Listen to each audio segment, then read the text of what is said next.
Well, hello, welcome or welcome back. I'm Nurse Mo, and this is the Straight A Nursing Podcast, where I teach concepts and share tips on how to thrive in school and at the bedside.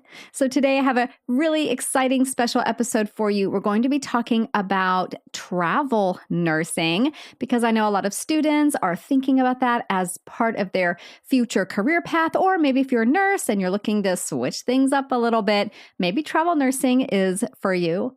Before we dive into that topic, I do want to take a quick minute for our listener shout out.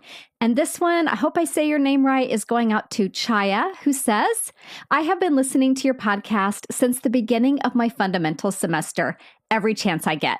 You have a way of explaining concepts in a matter-of-fact way that is uncomplicated and has me looking forward to applying them in real life on the unit. I just began my Med-Surg 1 semester and bought the Straight A Nursing Planner and am blown away by the layout. This will help me stay way more organized than I could have imagined. Thank you for all the content. Thank you so much, Chaya, for taking the time to write in and tell us how much the podcast and the planner has been helping you. And I'll put a link to the planner in these episode notes. All right, so let's dive into our episode. I have with me today Kylee from Passports and Preemies. Kylee is a travel NICU nurse who discovered how using travel, not even just travel nursing, but just travel in general, really is a fantastic tool for preventing or treating nurse burnout. So let's dive into my discussion with Kylee. All right, so I'm here with Kylee from Passports and Preemies, this awesome website and podcast that's all about travel nursing and traveling as a nurse. And I think there's even stuff in there about being a NICU nurse, right? Correct. Okay, so tell us, I just gave it away. You're a NICU nurse, but just tell us a little bit about your nursing background and what it is that you do. All right. So first off, thank you so much for having me on. I'm really excited to be here. So I went to nursing school, way back in 2013, which feels 10 years now. In Atlanta, I graduated from that program and got my first staff job as a NICU nurse in Kansas City, Missouri. I worked there for 2 years before I got enough experience to start travel nursing. And so I have been travel nursing on and off since, 2016. I've also had the opportunity to volunteer as a NICU nurse in North Macedonia and work internationally in Riyadh, Saudi Arabia as a NICU nurse. So nursing, that's one of my favorite things about the profession is I feel like it's afforded me so many opportunities. Absolutely. It absolutely does. And that's so cool. So, okay. I have a couple things I want to ask you about what you just said. So One of those is that you volunteered for a while. And I know that a lot of times students and new nurses, or even nurses who've been doing it for a while, want to change a pace, want to do something completely different, and they're really drawn to volunteering. How did you come across that? Real quick. Oh my gosh. I feel like it was such just something that was meant to be, because I was pretty, I had gone through a breakup and I was pretty miserable. So I just was I need to get out of here. I felt like if I left the United States, that would solve all my problems. Yeah. So I just was Googling, and I came across this amazing company called Project Hope. They do have volunteer opportunities for nurses. Since I have done it, worked with them, I haven't seen any NICU specific since. But I got this job with Project Hope, and I was the first volunteer in North Macedonia, working on this project for them. So it was a really unique and cool opportunity, and just a once in a lifetime. It just kind of fell in my lap. It felt like. That sounds awesome. So Did you do that before you started travel nursing, or was this while you were travel nursing? No, I started travel nursing at the end of 2016. It is such a mind exercise to think back this far. Right, it is. So at the end of 2016, and then I left for North Macedonia in April of 2017. So I think I did one assignment and then did it. Yeah. Okay, awesome. Very interesting. Okay, so let's talk a little bit about travel nursing. I see a lot of students in my Facebook group, for example, asking about it and wanting to know what the career options are and how soon they could become a travel nurse. Now, you said you worked for 2 years in a NICU. I'm assuming that's because as a travel nurse, you can't just walk in as a brand new nurse and get on with a travel company or even be successful with that. Because let's talk about the training you get when you get a travel assignment. How much training would you say you get when you show up to a brand new hospital? You've never been there before. Okay, so it varies per hospital. Where I was a staff nurse, we only gave our travelers 4 hours of orientation, which is like awful and kind of unheard of. Like that's not the normal. So I don't want that to scare anybody, but right. But it's out there. Yes. Yeah. You definitely need to be like confident with your skills. So I would say like the normal travel nurse gets 2 to 3 shifts of orientation, but I recommend having that 2 years under your belt. I know that I could not have become a travel nurse without that experience. Right. But I think also something that's changed with COVID is that places are accepting nurses that are a little bit more green, right? Like they'll take travel nurses that have maybe had a little bit less than 2 years experience, but I just personally would not feel comfortable with that for myself. And it's not the norm. The norm is 2+ years. Okay. So if you're a student or a brand new nurse, think about what it would feel like to walk into a travel assignment and get a couple of shifts orientation. That would just set you up to, it's just going to set you up to fail. It's going to set the patients up to fail. Like you've got to protect your license and protect your patients. So go into travel nursing once you get some solid experience. 100%. So, okay. So I know you have some tips, Kylee, on how to get like the best, like your approach to getting the most appropriate experience. Can you share that? Yeah. So if you're going into nursing and you're like, my goal is to eventually be a travel nurse. The way that I would get there now is I would just, gain all the experience that you can gain. If you tell your charge nurse that you want the sickest patient on the unit, if there's something new on the unit that you've never heard of, go chat with that nurse and learn about the patient and the diagnosis and just take every single learning opportunity that you can. Another thing that I did to stand out a little bit. So in the NICU, we get our NRP. But I also went ahead and got my PALS just because I felt like I stood out a little bit more. So if you're thinking about traveling, that could be something like get as many certifications as you can that seem relevant and just really, really grab every learning opportunity that you can. Okay, that is awesome advice. I think that would also make you more marketable, shows your wide range of skills. Maybe you would match with different types of jobs. So can you just, for the people that might not know what the NRP is, can you tell us what that is? Yes. So the NRP is neonatal. Why do I have to think so hard about it? Neonatal resuscitation program. Yeah. So that is like it's a BLS or ACLS for the NICU. So resuscitating neonates, basically. Yes. Okay, correct. very good. Yes. See, that would be terrifying to me. Like, there's no way I could do that. Like, no. Okay. Wait. I walked out of the hospital one day and there was a person who was on the ground outside of the ER, far enough away from the ER that nobody from the ER could see. And there was a doctor doing compressions on this person yelling for help. And I feel like I froze because it wasn't a baby. I was like, if it was a baby, I could totally jump in there. I know exactly what to do. Yes. Yeah. Yeah. We're opposite. So I'm the same way. Like adults, no problem. Kids, I just become instantly dumb. Like I don't understand this. I don't feel like a nurse. Yeah. Yeah.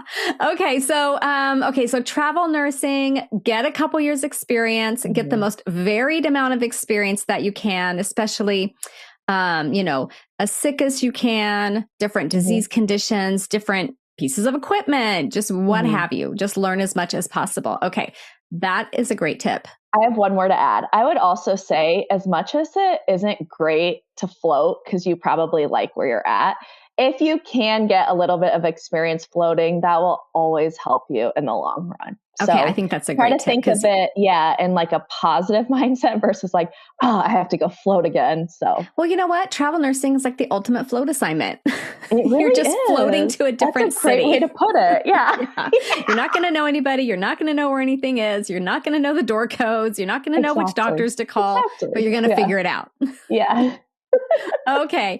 So let's talk a little bit about how travel assignments are structured. So first of all, are they a standard length or does it vary from one assignment to another? It does vary, but the common length is 13 weeks, 1 week of like hospital orientation and then 12 weeks on your own. But I've seen anywhere from like 2 weeks to 6 months. So it really can vary. So when you say you get a week of hospital orientation, that's going to be hospital policies, all those things. Do you get any EMR? Yeah. So you'll training? So you'll do the EMR. They'll generally go over like your passcodes, make sure everything's working, your badge is working, kind of show you around the hospital. And I said a week. I mean, it could be just 1 or 2 days up to 5 days. Yeah. Okay. So this is just like a total aside, but I love asking people this. Like, you've obviously used a million different EMRs. Which one is your favorite and which one would you never want to see again? I feel the most comfortable with Epic. Yeah. And I hate Meditech, I think is what it's called. That totally aligns with what I've heard from other people. Yeah, that would be as a traveler, you have to use what's there and just deal with it. Well, yeah, I used to be really annoyed having to like learn a new EMR, and now I feel like I know a Cerner or Epic. I know the main ones, so it's not as big of a deal. As big of a deal, but that would be another learning curve for a newer traveler. Yes, it can be very overwhelming, but just know you will get the hang of it. Eventually you will. Yeah. Just keep using it and you will. Okay. So what about, another question about travel assignments. Does the company pay for your housing, help you find housing, provide extra money for housing? How does that work? So they give you so the way a travel nurse gets paid is you get hourly, you get a meal stipend and a housing stipend. So you do get a housing stipend. Your company can help you find housing, but I always find that you earn the most money if you take your housing stipend and then find your own housing. Go find your own housing. So are you looking for like midterm rentals? Is that the type of thing, or a roommate situation? I like to live alone. In cities I've had trouble finding a place. I do have roommates, some really great resources. My favorite resource is like whatever city you're going to, right? So if I'm going to go to Seattle, I would get on Facebook and then search like Seattle travel nurse. And I find I have the most luck with that. Like, there's a lot of people who are renting to travel nurses in those Facebook groups. And they really understand the role of a travel nurse and are really accommodating. So that's my number one. And then I've always found places on Airbnb and there's Furnished Finder. But Facebook is like, I feel like I have the most luck with Facebook. Okay. So your tip is take your stipend, find your own housing. Yes. And then what about your work schedule? Are you working 3/12s? Are you working more than that? Well, that's another great question and something people need to start keeping an eye on. So always 3/12s. But since COVID, there's a lot more hospitals now requiring travelers to come for 4/12s. And you can usually notice, like, the pay is significantly higher. So you will be like, and then you can ask the recruiter, like, what's going on with this? And they'll say, oh, you're scheduled for 4 shifts a week. But that's not always the case. 3/12s is common. Okay. I don't think I could do 4/12s. Oh my gosh. Oh my, could you imagine? I think I did it once. I can barely do 2/12s these days. Yeah. And then it's like, never again. Yeah. It's hard.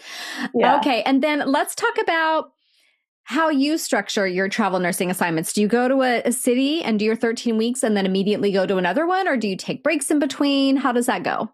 I love to take breaks in between. So I usually, I'll go to a city, I'll do 13 weeks.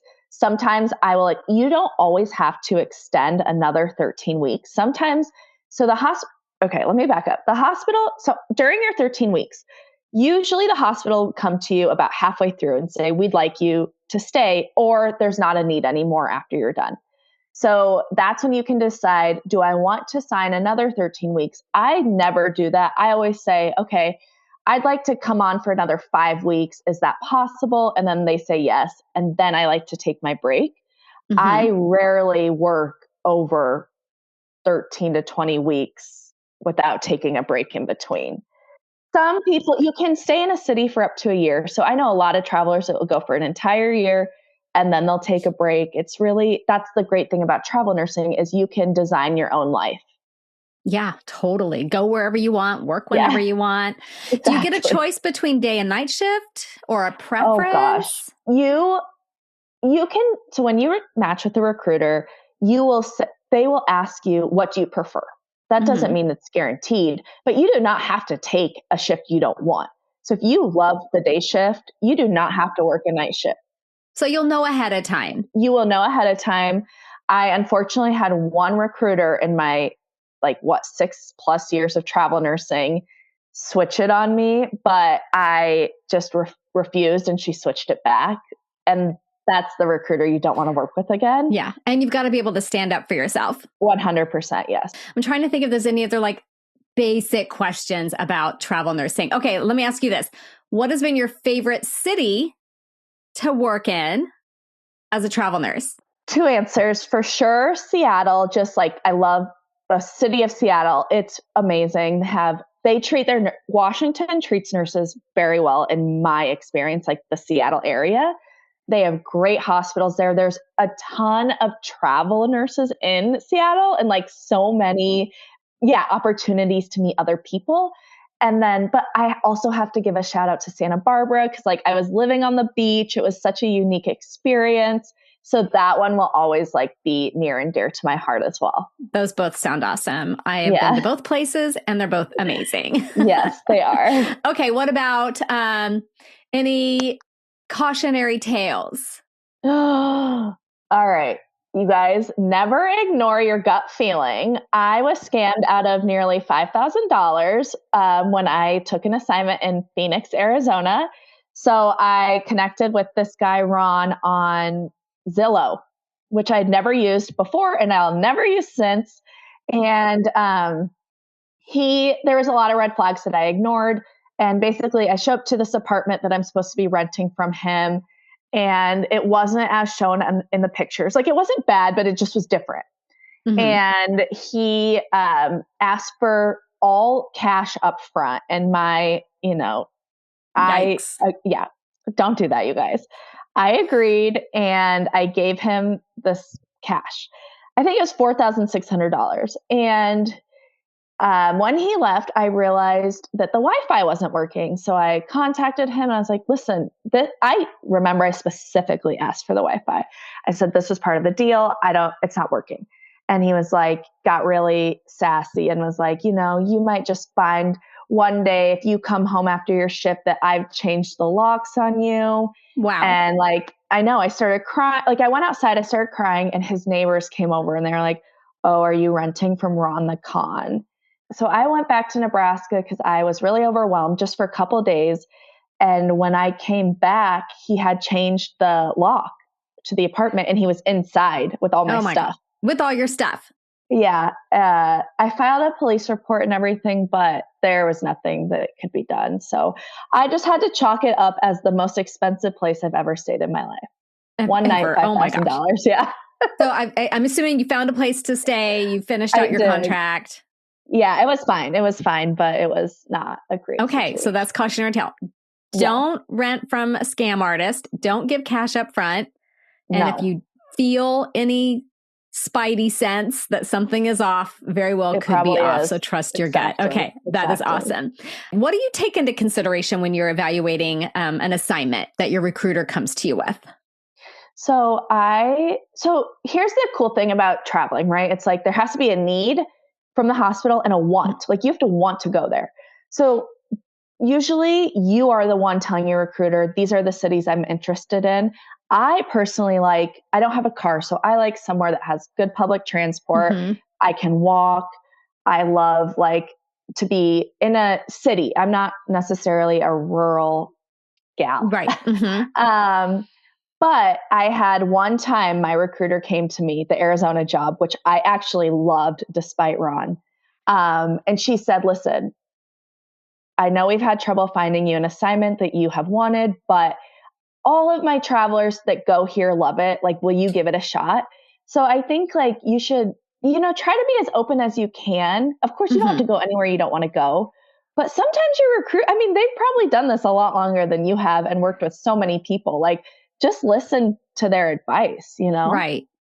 Okay. So you look at the city, obviously, and then are you always assigned to a NICU, or do they maybe also would they put you in a PICU, or is that just a completely different thing? Oh my gosh. Well, it's different, but I mean, I feel like the number of times I've been floated to the PICU, I feel like a PICU nurse sometimes. You're an honorary PICU nurse. Exactly. I would say the NICU, no, I'm usually in the NICU, but if you're neuro, you could get floated to or you could work on a different floor as a different med surge type floor. Yeah. But they won't totally float you out of your skill set. Yeah. Yeah. I like to stay in my lane, basically. Yeah. Me too. Especially if I'm going somewhere brand new. That's why I never liked floating. It always, you said, I like my comfort zone. I like knowing my docs, where you my are because you loved it. Yeah. It was always hard for me, but you do it and you deal with it. Okay, let me see here. I've got some questions that I have written down. We talked about how many years of experience. So what kind of skills would you say, maybe more of those soft skills, people skills, whatever, life skills would make someone a successful traveler, aside from being, competent in your role as an actual clinician? So I feel like the number one thing is just to be open and honest, right? And have good communication. So this is maybe a little bit of a sidetrack, but one of the things that I feel like has made me a very successful travel nurse is being able to admit when I don't know something, own it, own up to any mistakes I might make, be friendly, but also come in with confidence at the same time. So when I first get to a floor, I will just, I'll introduce myself to the nurse orienting me, and I will say oh, I'm Kylee. I've done this for 8 years now. But I understand that you probably do things different here, and I've never been here. So if I'm doing something that you want me to change, please just let me know. And then the same goes for parents. In the NICU, you can have patients for 6+ months. So if I'm a new traveler at this hospital and I know this parent has been taking care of their baby at this hospital for 6 months, I just go in and I say, I'm Kylee. I've been a NICU nurse for 6 years, but I am brand new to this hospital. I want you to take the lead. I want you to, if I'm doing something that you want changed, please just let me know. You know your baby best. I want to support you in this journey, and let's just work together. So just being super open and honest and upfront, but also still having that confidence. Yeah, that's a great way to approach it. And then what if you are let's say you get an assignment and you've got a baby with something you've never seen before. How would you approach that? Okay, that's another great question, because this has happened to me before. So first off, when you become a travel nurse and you get with your company, they'll have you fill out a skills checklist. Be very, very honest about your skills. You're not necessarily going to be turned away from a job because you don't have XYZ skills. So just be honest about filling that out first and foremost. I showed up at a hospital one day and I had never had a patient that had a tracheostomy, because where I was staff, we didn't have that. So that was my assignment. And I just said to the nurses in my neighborhood, hey, you guys, I have this patient today. Can you please just keep an ear out? I've never had a baby with a trach before. And I immediately, before I did anything else, called RT and I said, do you have time to come in and kind of explain to me the ventilator and show me what might happen in an emergency? What do I need to know about this patient? And so just those things. And I know people were appreciative because the manager came up to me later and was like, hey, I didn't realize you've never had a trach before. Thank you so much for letting everybody know. And I continued to get assigned trachs since, and now I feel totally comfortable. But just like, again, being open and honest, and you shouldn't be embarrassed that you don't know something. Right. I think that's where it gets dangerous, right? If somebody doesn't know something and they let their ego dictate how they proceed, then you can really get into a lot of trouble. So I love that you right up front told your neighbors, hey, I may need some extra support here. And you knew your resources. You called RT. They're a fabulous resource. I love, they know so much about, all the things. So you called the people. You did my favorite activity, which is, what is the worst thing that could happen? Let's just plan for that. And hopefully it doesn't happen, but we'll know how to respond. So, and then you're not as terrified, right? That your confidence went up, your anxiety went down, and you were able to just focus on this baby. 100%. Yes. Yeah, absolutely. Yeah. When I get I'll get a patient with something whenever I get a patient with an LVAD, which happens in the PACU because people with LVADs have surgery, they break their hips or whatever. And my first instinct is to panic and just be like, oh my God, I don't know this.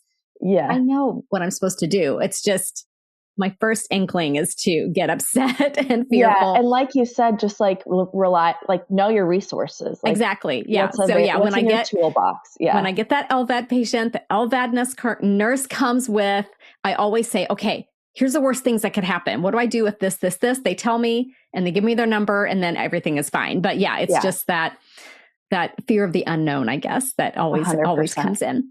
Okay. I want to talk a little bit. So I know not every nurse is going to actually become a travel nurse, but you're a huge advocate for nurses using travel to help alleviate or combat or prevent burnout. So can you talk a little bit about that? Yeah. So when I was a new staff nurse, so at the time I wouldn't have known, I felt burnt out. Like that word wasn't in my vocabulary. But I just remember feeling like so frustrated and tired. And like, it was my own fault because I was new and I was picking up so many shifts, and I worked at a hospital that had a very, very, very heavy patient load for the NICU. And, I was looking at these nurses who had been on the floor like 20 years thinking, how do they do it? Like, I do not understand. So fast forward, I go to Skopje, North Macedonia to volunteer. I was actually like working more days a week, more hours, not getting paid because it was a volunteer job. And I felt so much better. And I was trying to figure out like, why do I love this so much? Like, and then I think like I came to the realization that on the weekends, I was using my time to travel solo throughout Europe. And it was really making me feel so refreshed on Monday come work. And I was also like looking forward to the next weekend because I got to like go on vacation again. And I came back to the United States and I kind of started to apply that mindset a little bit more like, okay, how can I optimize my time off to do what I love and something that will make me feel like refreshed and want to go back to the hospital? So I started traveling, and so that's like kind of where it all started. I love it. And now I'm just like such an advocate for nurses traveling. Tell us about the 8-day vacay, because I think this is a concept a lot of people are really going to love. Okay. So normally in a hospital, not always, but you can schedule yourself to work Sunday, Monday, Tuesday, and then the next week work Thursday, Friday, Saturday. So that gives you 8 days off. And I started to do that and then use that time to take these, what I call 8-day vacays.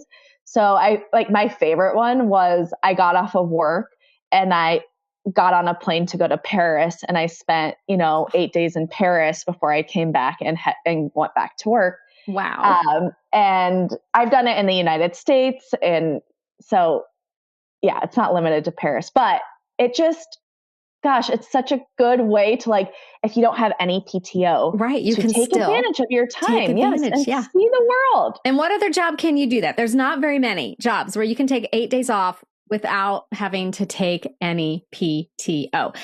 Okay, I want you to tell us where people can find you, because I know they're going to want to check out your blog and your podcast. So you can find me online on yeah, Google, whatever, the internet. Wow. www.passportsandpreemies.com. That's Preemies. Where, like you said, I write about nursing, travel nursing, NICU nursing, a whole array of things. Mm-hmm. And then I have a podcast called Passports and Preemies Talks, where I talk about all things travel nursing and travel nursing. Okay. And then one more thing, you've got a resource. So if someone's really serious about going into travel nursing, you kind of took all, because you get asked a million questions about it. You finally took your expertise, your wisdom, your experience, took all these questions people were asking, and you made like an introductory guide, like a comprehensive introductory guide. Tell us what that's called and where they can find that. So on my website, I sell the Ultimate Travel Nurse Bundle. And it's 60 plus pages of everything you need to know about travel nursing. I have amazing free resources on my website if you're not ready to purchase something. But this kind of like goes the extra step and ties the whole concept together. And it's all in one place, easy to use. Yeah, exactly. I update that every year. So it is up to date. And yeah. Okay, so that's the Ultimate Travel Nurse Bundle. Okay, awesome. Yeah. So I want everybody to go and check out Kylee at Passports and Preemies and give her podcast a listen. And I'm telling you, if you go to her website, you're going to get the travel bug if you don't have it already, because the pictures and the stories are just awesome. They're absolutely awesome. Thank you. Okay, thanks so much, Kylee. For having me. All right. Thank you. Bye. So I want to thank Kylee again for coming onto the podcast and sharing her expertise about travel nursing. And maybe you got bit a little bit by the travel bug like I do whenever I go to her website. And I really like that she summarized some of the key things. If you are a newer nurse or a student, if you want to get into travel nursing, that would be get those couple of years of experience, try to get as much varied experience as you can, learn as much about the different disease conditions or types of patients that you'll be taking care of in your specialty, and getting your hands on as many different types of equipment as possible, floating to other units that are related to your specialty. Like, all of that is really great advice. So thanks again to Kylee, and go and check her out at Passports and Preemies and her podcast, Passports and Preemies Talks. All right. So I will see you back here next week. And I hope that you've been enjoying the Straight A Nursing podcast. And if you have, please take a quick second to rate and review. That really helps other nurses and nursing students find this podcast so they can thrive just as much as you are. See you again soon. This podcast is brought to you by Straight A Nursing.